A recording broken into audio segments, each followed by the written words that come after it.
Good afternoon, everyone. I want to welcome you to this month's Teacher Roundup. My name's Dan Rounds, and I'm the coordinator of the Transition Services Liaison Project. And most of the TSLP staff will be joining us today. Dave Halverson, who covers the western part of the state. Cindy Kirschman, who's up in the northeastern part of the state, and Bev Peterson, who covers the southeast part of the state. Jenny is doing YLF interviews today, so I don't think she'll be able to join us. Just kind of an FYI too, this event is being recorded, and then we plan to post it on our website here within the next few days. So we'll record these every time that we host them and get them on our website. Our agenda for today's event, let's see if I can, if you guys can see our agenda. Pretty much today is covering information on assisting our high school students in preparing for post-secondary education. We thought here it's getting to be February, so we need to maybe do a little focus on that, so our high school seniors anyway are prepared and ready to go. So that's pretty much the focus for today. One adjustment to our agenda is that Doris Duziak unfortunately called in sick today. However, Bev Peterson has got some information that she will share that Doris was preparing for us for the event today. And just kind of as a reminder, our next Teacher Roundup will be on the last Wednesday of March, which is March 31st. And we'll go a little bit through our agenda here because Doris is gone, but we will fill in here with Bev. And then we have Mateya Berg with us today with Mitchell Technical Institute. And also Jennifer's with us too, right? Did I hear Jennifer's with us, Dave? Yes, Jennifer Williams Curl from Western Dakota Technical College. Good, and she can answer some questions if we have questions. And then we'll go over a little bit of information on what's on our website. And then we've got Katie Gran with us today with Vocational Rehabilitation Services. And we also have Roxy Brown with us today. But before we get that far into the agenda, Cindy, I'm going to turn it over to you and you can introduce Kelsey, and she has some wonderful information for us. So go ahead. Okay. I want to apologize to Mateya as far as on that agenda, Mateya from Mitchell Technical College. It should be MTC, not Mitchell Technical Institute. Sorry, Mateya, I got your logo changed, but I spaced that out. Anyhow, Kelsey Smith is with us today. She's actually a fellow Black Hills Special Services colleague, but she works with South Dakota Statewide Family Engagement Center. I came across a really cool website that they have pertaining to students going to college, not necessarily just students with disabilities. And I thought, wow, this is really good. We need to get this out to people. So I called her and thought, much better for somebody from that organization that put the page together to go over it than for us. So Kelsey gladly volunteered that she would be on and share. So Dan, she will need to be made a co-host. Okay, I can do that really easy. Yeah, thank you, Cindy. Yes. While Dan's doing that, I'll just give a little bit of background on this effort. Like Cindy said, we're part of the Statewide Family Engagement Center, relatively new effort in South Dakota. It's a U.S. Department of Education funded grant. There's about 13 engagement centers throughout the nation, and South Dakota is fortunate to be one of those states. One of the efforts as part of the SFAC, the Statewide Family Engagement Center, focuses on college and career readiness, and that's the effort that I lead. In our first year of the grant, we realized that there's a lot of great things happening in South Dakota and beyond around preparing young people for what happens after high school, but sometimes the efforts are not as organized or as collaborative as maybe they could be. So there was a request to create this kind of one-stop shop, a virtual resource guide that anyone can use as they're preparing for life after high school. And it could be someone with a disability, it could be someone who dropped out of high school, it could be your traditional high school student who knows they're going to a four-year university. We tried to curate resources that would be helpful for everyone. Our target audience were students, and we consider students to be at the K-12 level as well as adult education students, someone who's maybe pursuing their GED. Families, of course, that's a key focus area for the work that we do. And families might be, as you all know, more than parents. A lot of different people play that family role. Educators, teachers, adult education instructors, schools, anybody in the education world. And then also community members, because I think we all know that workforce development is a very important topic, and several people and businesses and organizations are involved in that. And so we see them playing a role in helping young people become college and career ready. So I'll just give you a quick preview of the website. We refer to it as the ultimate resource guide. We really didn't want to reinvent any wheels, so we just tried to, like I said, curate resources that are already out there. I really appreciate the opportunity to get it on this group's radar because it is new. It just became live in October. And we're also at a point where we want to update it. So I know that we're missing great resources, great websites or videos or checklists that you all use probably every day. And so Cindy has my email address on the PowerPoint. And then there's also a contact page on this website I'm about to show you that I would love to hear your feedback on, what's missing, what would be helpful for students with disabilities or any student that's kind of in that position. So without further ado, this is our college and career resource guide. We have it organized into 9 topics. We wanted to also capture the student who maybe isn't ready for college and instead ready for work. So you'll see this grid kind of lays out our 9 focus areas, those in adult education, career exploration, someone who knows they're college bound, support for English learners, specific topics on financial literacy and preparing your finances for life after high school, how to pay for college, South Dakota specific resources. A lot of these topics feature national resources, national websites, but we really wanted to dive into, what are some great high school websites that have South Dakota scholarships or, South Dakota timelines or checklists. Already mentioned students with disabilities. I'll go there next. And then the last one is somebody, as I said, who's just ready for work, maybe not ready for post-secondary.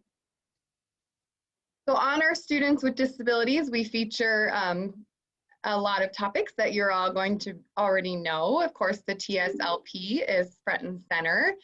We've also got South Dakota Parent Connection, which is a partner of the Statewide Family Engagement Center, Department of Human Services, and Katie already let me know that a better resource would be directly to their webpage as opposed to just project skills, especially with all of the great assets that they've been adding to that. And then a checklist and thing here. The other feature I just wanted to point out, and then I'll open it up to any immediate feedback or questions, is checklists. We did a little bit of a customer review before the resource guide went live. We reached out to students and parents and high school counselors and post-secondary admissions offices and said, what is needed that's maybe not out there, and what could we create to fill that gap? And there was a strong request for checklists, things to help you get ready for this next transition point in your life. So the SFEC created some specific checklists for 11th and 12th graders. We also have one that would be something a school counselor or a career coach could use with the student and family. And then a couple that we found that were already out there, an adult learner checklist and a specific checklist for Native American students. So That's kind of what we're at. You know, this is relatively new, like I said, so we're still trying to increase awareness and drive traffic to it. We've got a little social media campaign going on Facebook, so we'd love it if you followed us there. It's the South Dakota Statewide Family Engagement Center, or, you know, my contact info is on here. We definitely would appreciate your feedback.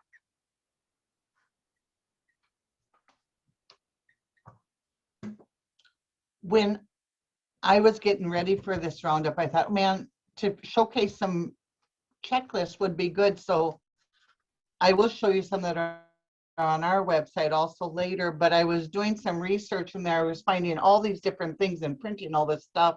And that's when I came upon this page and I thought, well, there were some very pretty basic checklists contained on your website. So I just kind of put what I had to the side and thought, no, we might as well concentrate on what's already out there and what's good. So. And I think what's missing and might be helpful is maybe a checklist for a student in high school who does have a disability. You know, maybe there's some specific actions and steps they and their support system should take before leaving the K-12. I know South Dakota Parent Connection has several resources around those too, but we don't really have a written checklist on here. So that might be something that would be beneficial and something that our team could create with input from a lot of the people on this webinar. Yeah, very much so.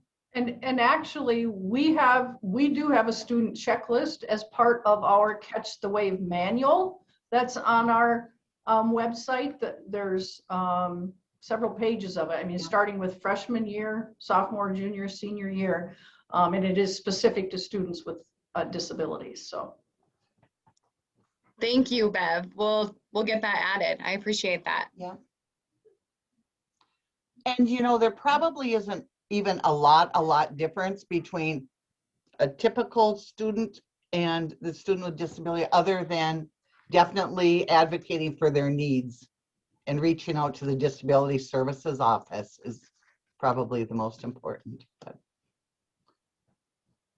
does anybody have any questions of Kelsey? Well, I appreciate the opportunity to share this, and I think this group would be a great community for more feedback. So as you do have time, or if you do use anything on the website with the student and it's not user-friendly or the link is broken, I mean, anything, the font is not readable, that's the kind of feedback we want so that we can make sure this is something that's valuable to anybody that uses it. And I do have to jump off in about 7 minutes, but I appreciate that these are recorded because I think this will be a great place for me to get additional resources that should find their home on this place as well. Thanks, Kelsey. And before you jump off though, could you in the chat put the address for this webpage?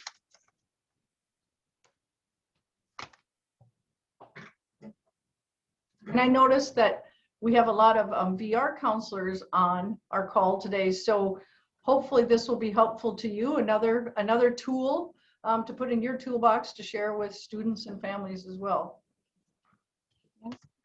Thanks, Kelsey. Great.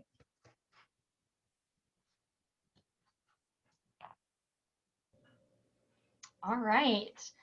Well, I'm Mateya Berg from Mitchell Technical College. Thank you, Cindy. Yep. I sometimes forget about that too. And I guess I'll just share pretty briefly, I guess, on you know, how students can connect with me as a disability services coordinator.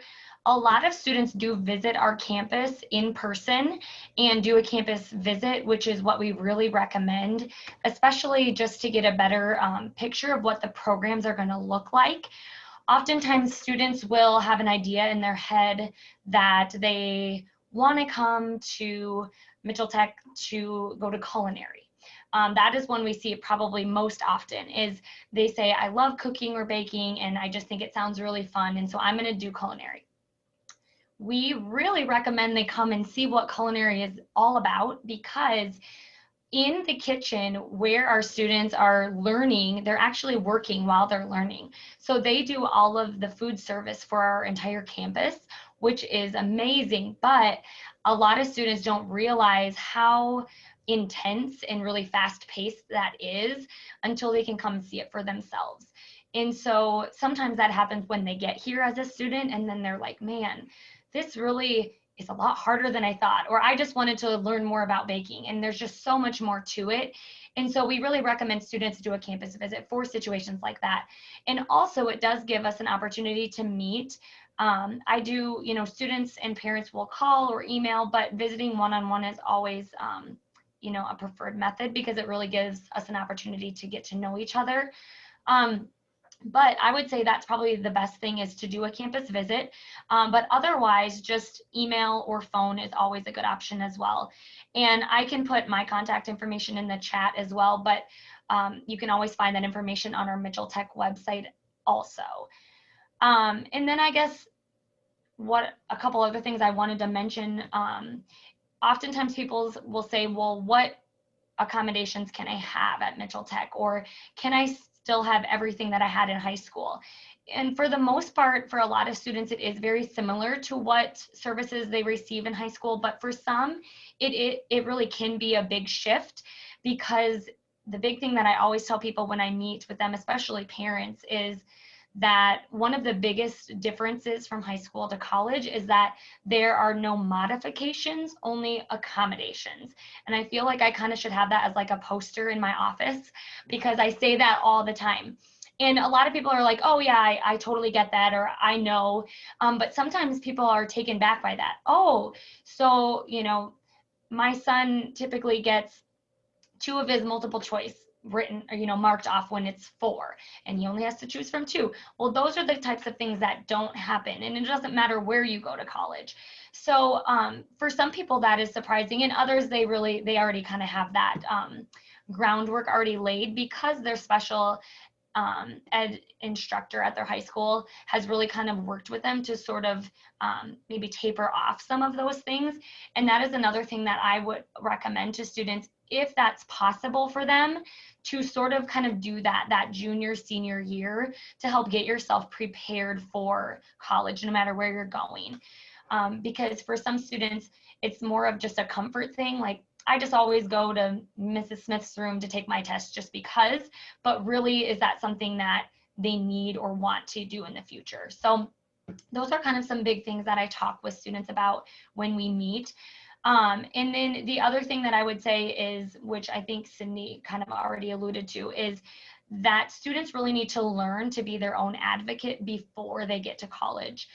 Because sometimes it's too late then, or we get into situations where they just aren't used to doing that, and they kind of dig themselves into a hole that gets hard to get out of.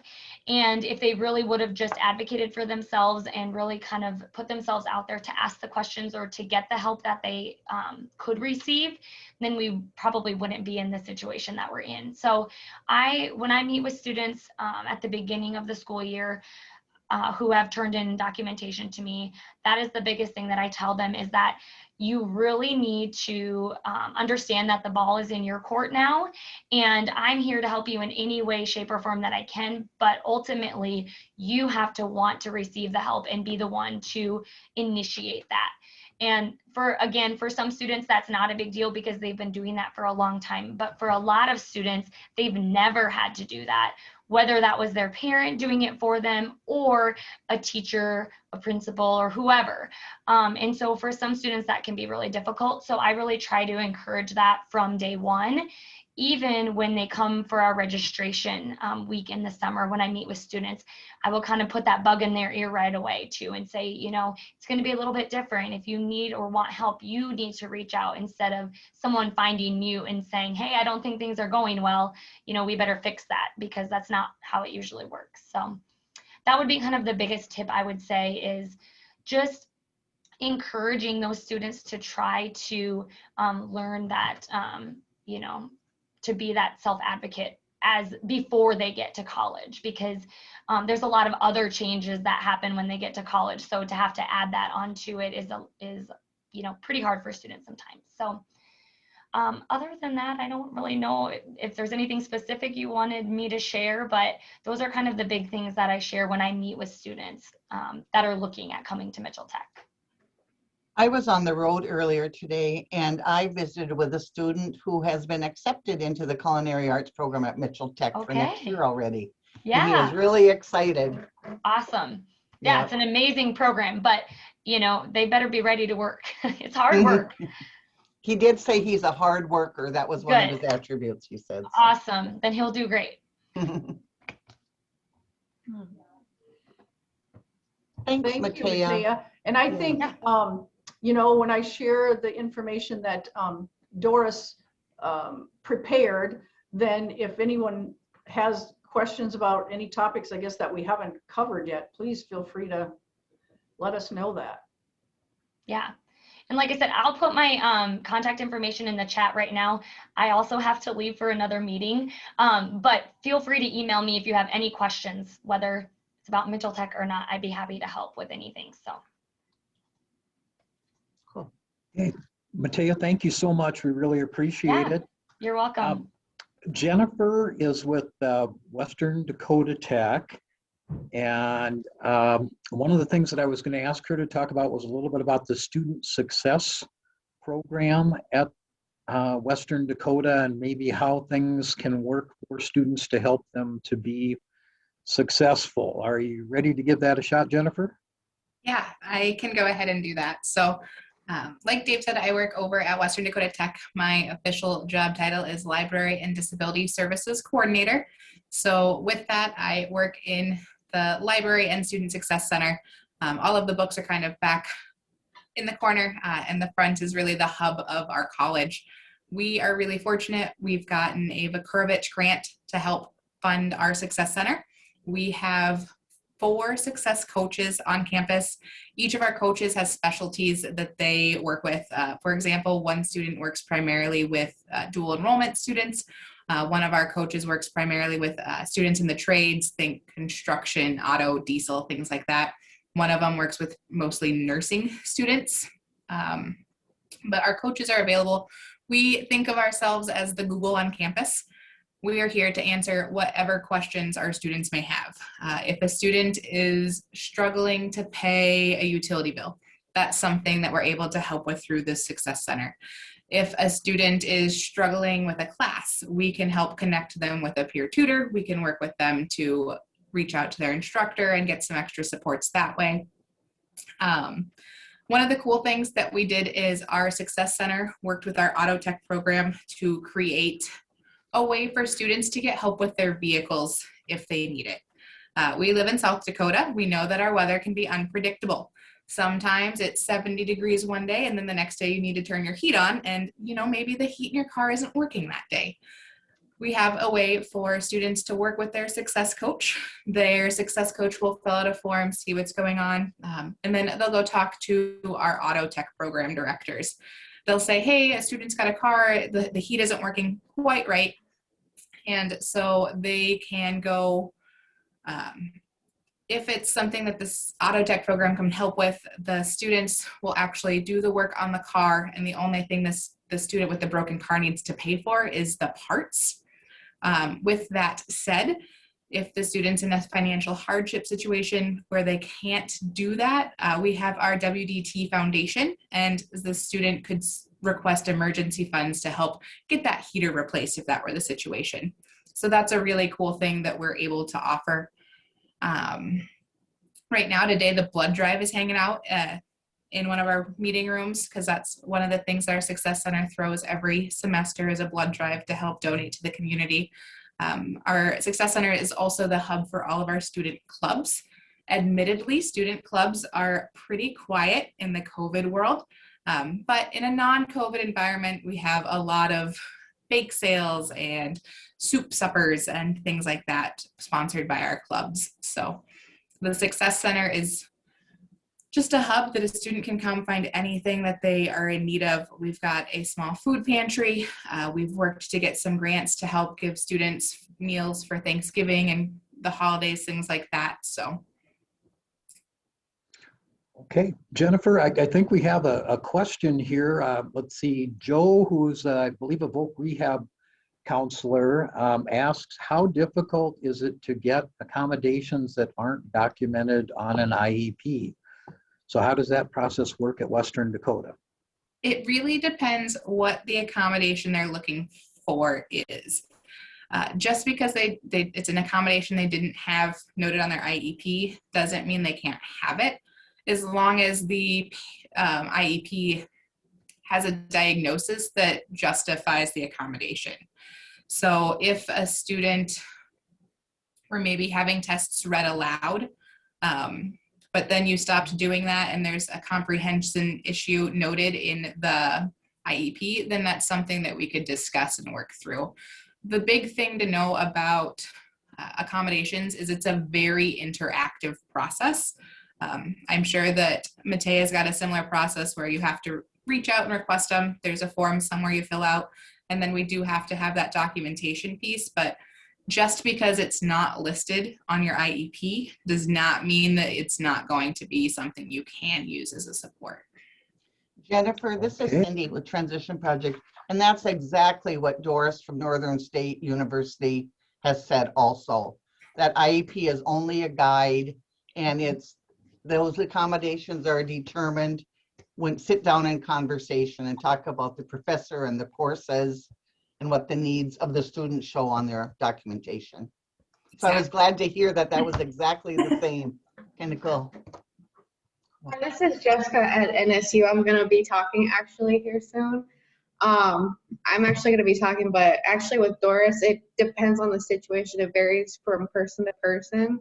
For example, I actually don't have an IEP, but I do have different disabilities in which I do qualify for Sure. accommodations, and that's something Doris actually wanted me to talk about. So.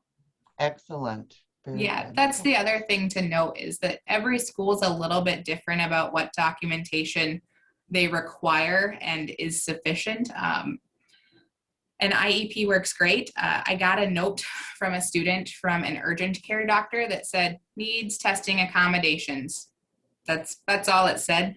That's not going to be enough for me to get you accommodations in your classes, especially depending if you're going into a field that's going to have one of those certification tests at the end of it.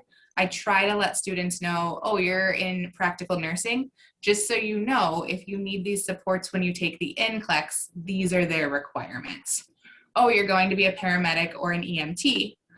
I understand that you have accommodations for lifting right now, but those psychomotor skills, you do still have to pass them, and they're very unlikely to give you an accommodation on those. Jennifer, thank you for answering that question. Let's see, would you be willing to put your contact information Yeah. in the chat box for us? And then I think that we should maybe move on to Bev and Jessica, who are going to talk a little bit more about the Regental institutions, or more specifically, Northern State. Thank you, Jessica. Okay, thanks, Dave. Cindy's gonna put the PowerPoint. So I'm just gonna share the information that Doris did all the work here. She had it all ready to go. So we're hoping that she'll be feeling better soon. But Doris really is sharing information about how does it look now since the pandemic with services, you know, at the post-secondary level, and just even, you know, how things are maybe a little bit different now. And obviously they are. So, you know. I'm getting to it, Bev. I'm sorry. Excuse me? I'm getting to sharing it. You're getting, okay, good. Yeah, So anyway, I'm going to share with you some of the things that have changed now that COVID has happened, and it's been almost a year. And even though things are looking up, hopefully going to get back to what was pre-COVID conditions at some point, but you know, for the foreseeable future, I think that these changes are going to probably remain in place. So go ahead, Cindy. I think we can advance a couple when you. Yep, one more, please. There we go. So Doris is saying that appointments can happen either in person or via Zoom, and I think you're going to have to check with the individual college or university, excuse me, or technical college, and see what they prefer. Some campuses actually still have some staff that are working remotely. So protocols certainly may have changed. Some campuses, I think, will allow an individual appointment, with families or with students. Some may not take walk-ins at all. Again, I think this is going to be very individual to each campus. Jennifer, I guess I don't know if you have any comments about that, or I think Mateya maybe had to leave. Are you seeing that that's kind of happening with you guys too? We are really trying to do no walk-ins, but our students are not super receptive to that plan.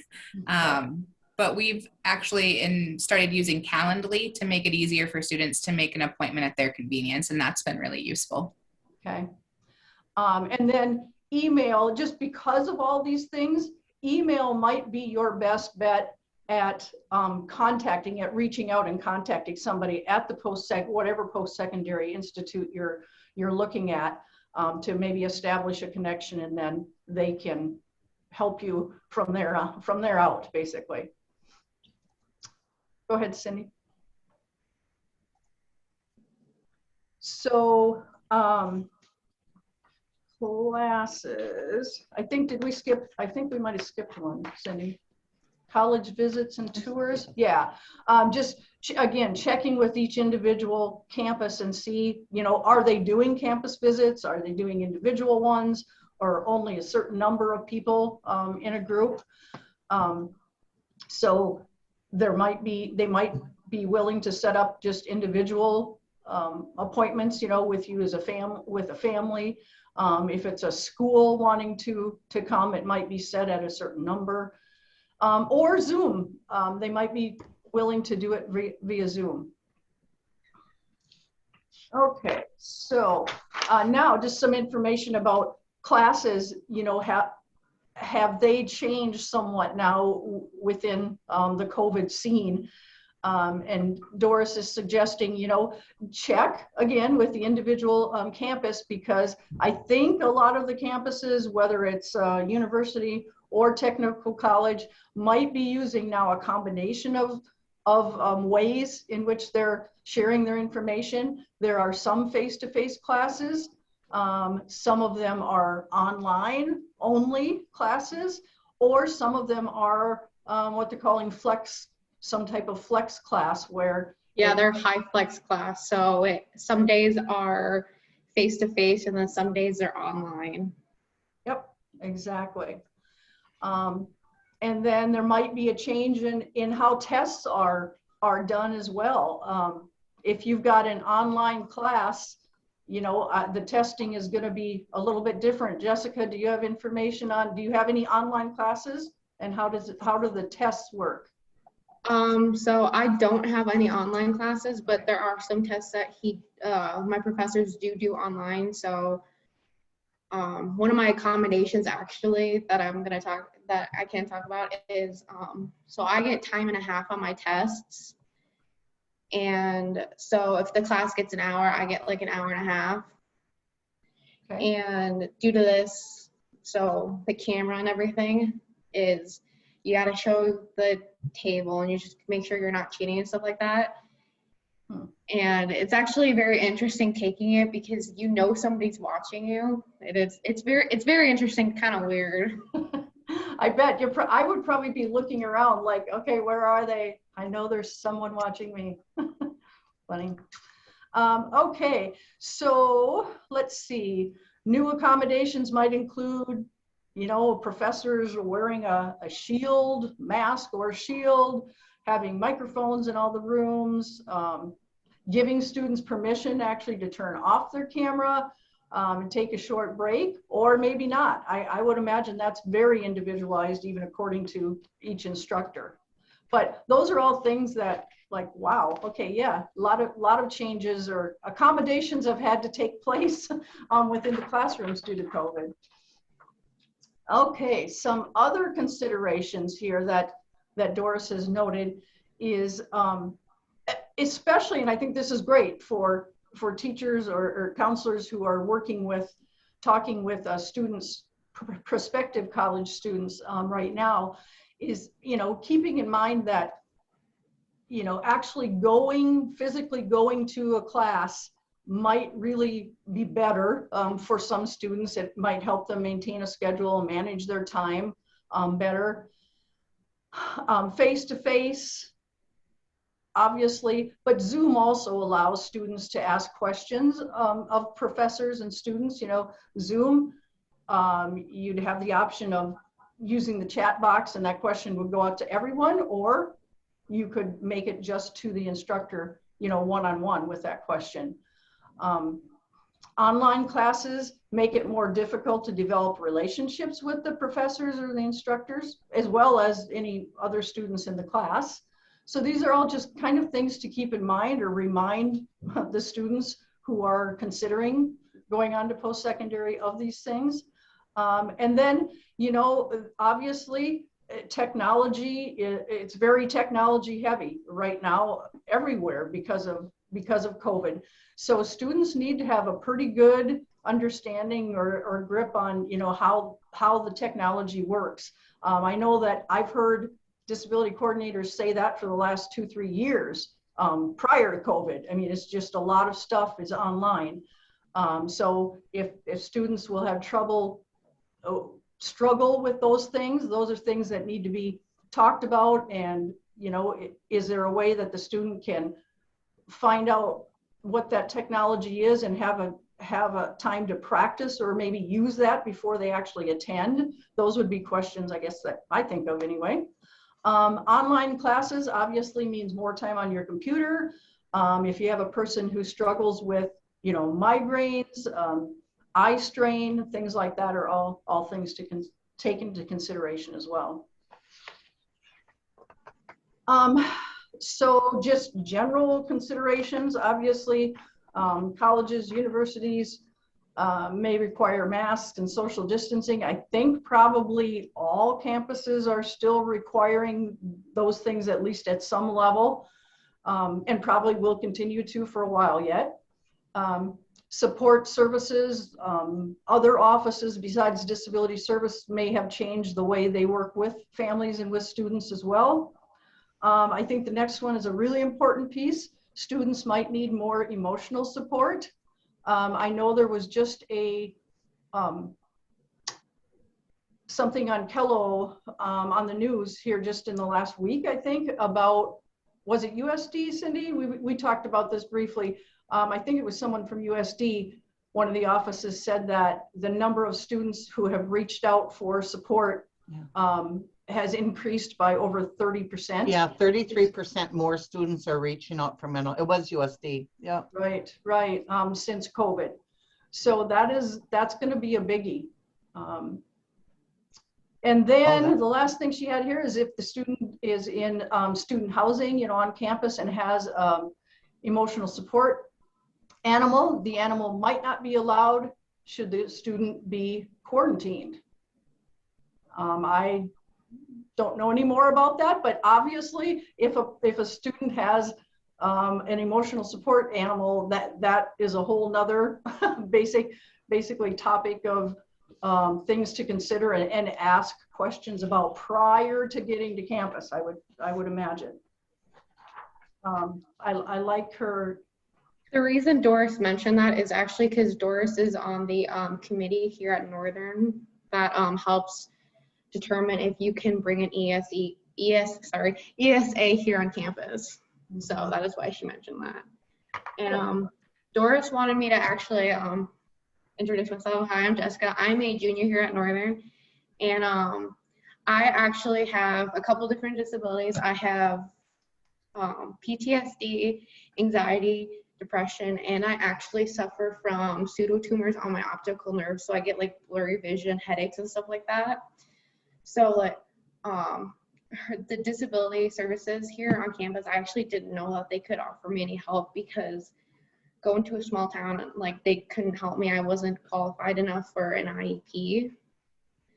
And when I talked to Doris, because Doris within the first week of syllabus, she goes around to classes and says, I could possibly help you. And I just thought, maybe she could. And I qualify for extended testing. I qualify for note taking, flexible attendance, and medical breaks. So if I have an anxiety attack and stuff like that.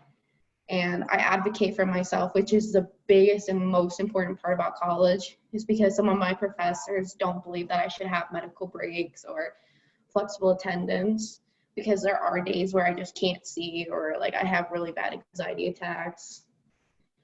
And another way I advocate for myself is I will go and introduce myself to my professor and say, hello, I'm Jessica. I'm going to be emailing you. Doris is going to be emailing you with these accommodations, just so you can put a face to the name. And yeah. Great. Anything else you want to share, Jessica? Thank you for all your input. This is great. I don't think so. Doris is just really great. She's a great lady. I think no matter what campus you go to, the disability services is one of the greatest and most useful places that you can take advantage of for either note taking, for a lot of test time. It's one of the best places, I think. And like, I can go to Doris and just talk to her for anything. She's one of my greatest advocates, and she's like always behind me if I need help for her. The thing is, Jessica, you wouldn't know how great she is if you weren't an advocate, Exactly. because you would have never went to reach out to her and never found that out. So thank you very much. This was really good.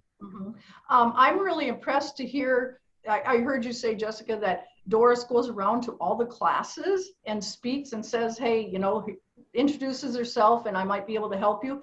I don't know if that happens at every campus, every disability coordinator. I mean, that's awesome that she does that. I'm not sure if that happens at every campus though. Yeah, my freshman, right? She'll go to all the freshman classes and she'll introduce herself, and all the professors I know and I take in their syllabus at the bottom towards like where the weekly and like their planned schedule out, it has her contact information and what she does. And they always say, if you need help or if you think you need her help, please go contact her. Awesome. I hate to cut you ladies off, but I think we need to get moving since we have 3 more No, that's okay. pieces yet to our agenda. Jessica, you did great information. I mean, good job. You may want to look through the chat. It looks like people are giving you some kudos. So thank you very much. I think on our agenda now is I wanted to just spend a couple of minutes showing you and going through all the information we have on our website related to post-secondary education. So our website is www.tslp.org. We have a tab that's related totally to post-secondary education. On that, we have a series of tips for parents, briefs, you could say. We have one specific to post-secondary ed, talking about what VR can do, talking about what students should do while in high school, the importance of self-advocacy. There's a piece of accommodations versus modifications that Mateya talked about, and also some tips from the disability coordinators around the state. And then just a little blurb on our Catch the Wave. This gets confusing because, hold on just a minute. I tried moving my, can anybody help me? I tried moving the bar out of the way. Oh, never mind. I got it. There we go. Sorry. I get a little panicky when it doesn't turn up for me.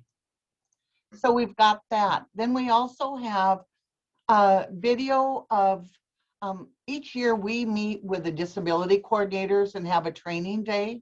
And one year we sat them down and they each did like a little 3-4 minute blurb. I know Jennifer's on here and I think Mateya is also. So just some really good tips for students. Also, we have a document here that has all the institutions in South Dakota, along with the names of the disability coordinators, their emails and phone numbers. We really work hard at keeping this up. I see one thing we need to do is change the word institute to college on those. But generally, even if the position is a different person, the phone number is going to remain the same. So there's good information for you. Another just booklet put out by the Counseling Admissions Council on College Admissions for all students. Kind of cool because each university, each technical college has a page. So I find that. I remember looking at that when I was in high school. Oh, shoot. And then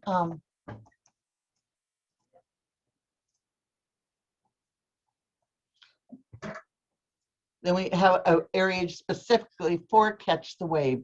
So on typical times, we would be holding our one-day training and we're not able to do that. But if you remember last year, we spent a lot of time in putting together a series of videos, Catch the Wave videos, which are 7 different videos from public universities talking about what services and supports are available, to the technical colleges doing the same, vocational rehabilitation, financial aid. Becky, the financial aid advisor at Northern, does a fantastic job of explaining it. Dakota Link is giving presentations on assistive technology, why that's important. And then our welcome one has a young gentleman from Aberdeen who graduated from college, and he talks about his experiences. But we really hope that you're able to use these with students. Maybe if you have, one a week, or give them an assignment, hey, watch the service and supports video at home tonight. Do a project on it or whatever, because it really is good information. And we feel really bad that we're not able to gather together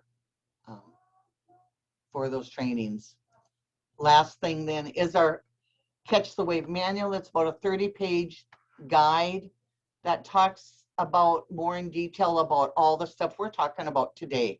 Here's our college countdown list that Bev was talking about. Some general information, people that should be involved in the student's IEP. They're looking at going to college. There's that self-advocacy piece again. Just some general tips about what to do while they're in high school. And then the graduation requirements, along with admission requirements at the colleges. And some links. And then just some basic information about what to keep in mind if you're looking at going to college, along with assistive technology. But I guess if I was still teaching and had some students in a room, I'd maybe use this as part of our English or something, lit or reading material. But so we just wanted to share that and kind of do a promotion on our website. So hopefully you're able to share that with your students and families. So that's all I had. Okay, next up is Katie Gran. Katie's the transition specialist with Division of Rehab Services. I'll turn it over to you, ma'am. All right. Well, thanks for having me today. Like Bev said, I'm the transition specialist for vocational rehabilitation. And I just wanted to touch base and remind everybody that voc rehab is not just project skills. There are a number of services that we can provide students with disabilities who are going on to post-secondary. So if you have a student that you're working with and they're successfully working part-time on their own and don't necessarily need that support, but they're going on to a technical college or a four-year university, please make sure that you're inviting the voc rehab counselor that covers your school to the IEP meeting so we can talk about the services and supports that we can provide to them at one of those locations. We would stress the importance of getting connected with people like Mateya and Jennifer and Doris, even helping make that connection if they need help with starting that line of communication. Cindy mentioned a few times about different assistive technology devices. VR can look at purchasing those devices for students that are going on to college. And we can work with Dakota Link to get the training that they need to successfully use those devices. We can also make sure that that if they are running into problems and if they're struggling with that self-advocacy, we can remind them of the tutoring services, the student success places around the different campuses, and make sure that they're utilizing those services to the most that they can to be successful. We'd also talk about a lot of the things that the Catch the Wave would have. So stressing, if we're at the IEP, talking about those accommodations versus modifications, because if we're hearing about modifications at an IEP meeting, hopefully the counselor is talking about the possible, how they might not be possible at that technical institute or four-year college. So just starting that conversation to move over to the accommodation so that they're not reliant on those modifications once they graduate from high school. Talking about dual credits, what are the advantages of taking a dual credit while in high school? We can also look at possibly supporting the costs associated with those dual credit classes. So there's a lot that we can, as voc rehab counselors, can do to support the student at technical colleges and universities. So make sure that we're still getting invited to those IEP meetings so we can have that one-on-one conversation with that student and their parents about the supports that we can provide. I talked really fast, so if anybody has any questions, I'll leave my email. Otherwise, feel free to contact the counselor that covers your school. I'm sure they'd be happy to have that conversation with you as well.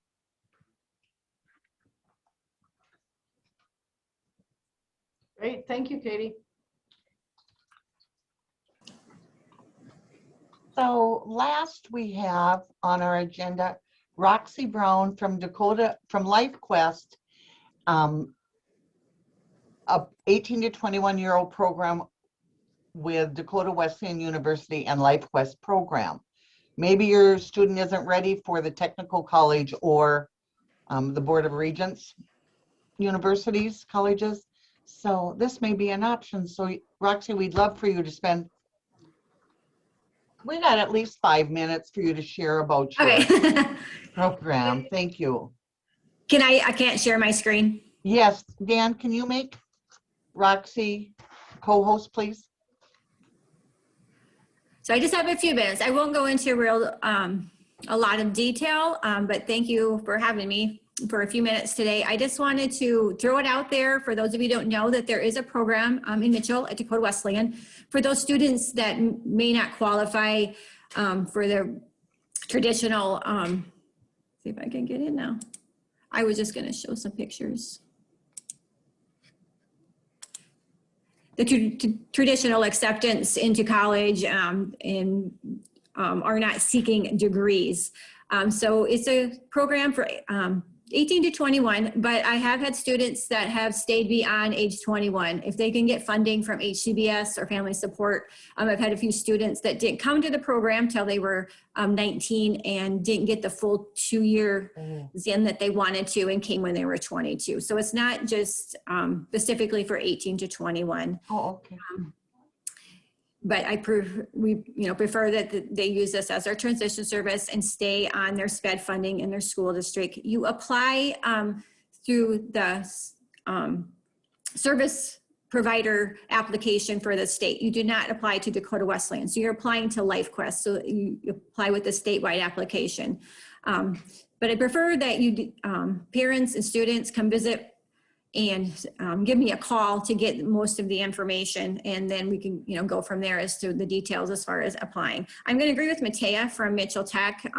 You can't decide on a transition option unless you come in to see it. So that's what my first thing that I tell students and parents and teachers is, you need to come visit. One of my frustrations is a lot of, I have inquiries and then I follow up with them and they say, oh, well, we've decided to do this, or, I don't feel like my students, able to do that program. But I never saw them. So I prefer that, students come and visit and then be able to educate themselves and make that decision based on the information they get. They have a chance to see things. They have a chance to visit with other students in the program, ask more questions, because sometimes you may not have gotten all the answers off our website or, just from a phone call from me. So I agree with Mateya. A visit is the best way to learn about something. I don't know if I can move. I was just going to scroll through these pictures real quick. It's a 2-year certificate program. The students do graduate, and they get to go through the Dakota Wesleyan graduation with a cap and gown and get their certificate along with all the other Dakota Wesleyan graduates. It is a program that is totally integrated. So these students are a part of Dakota Wesleyan. They spend their day on campus. They are integrated into campus. They are going to classes. They are going to extracurricular activities. I do not have a section of campus where I have the program, and that's where we're doing most of our day. They are doing person-centered planning when they're coming, and they're individualized as far as the things that they're doing. They're not doing things as a group. They are choosing their courses. They are choosing their activities. I do modify classes, which is different from a student going to college seeking a degree. Students audit classes, and that's basically for the price reason. $550 a credit hour, auditing is $100 a credit hour. So it's much more financially feasible for students that aren't degree seeking. Students have taken or tried to take classes for credit, and if they want to try that for a reason, for an employment job that you might have or something that would be helpful, they are able to do that. But for the most part, we audit. I try to modify the classes to make it meaningful for them, but they do participate in classes as much as they can, do as much as they are capable of, along with the other students. I just had a student get up in front of class and give a presentation. She made a PowerPoint and gave a presentation, just as all the other students did. I have a student taking sociology that's actually taking the tests. So if they can do them, we do as much as possible. They take anywhere between 2 to 3 credits of Dakota Wesleyan classes a semester. We do a lot of volunteering, and that's to gain work experience. We also work with Voc Rehab very closely and get signed up with them and start looking into project skills so they can get work experience that way. I very much encourage extracurricular activities because that's the best way to get involved on campus and get to know students. So I've had students that have been involved in the music department, in the theater department. I've had several involved on different sports teams. What am I forgetting? And then I do include in their weekly planning that they do have time to go out and do employment. And the goal of the program is to obviously gain employment skills, but it's also to gain those independent living skills. And one thing I have seen is when students are able to move away from, or not even move, even if they're coming over for, for the day and transferring back and forth from their hometown, getting out of their high school, getting out of their hometown, the self-confidence, the self-esteem, the advocacy that they develop is just so fun to watch. If they are capable of being able to move to Mitchell and live in Mitchell during their time going to school, that only enhances that self-confidence and that self-advocacy, and that independence just grows that much faster. Roxy, I have a question. Yeah. So if they apply to Life Quest, does that mean then they have to have a developmental disability for the funding Need through? to be on an IEP.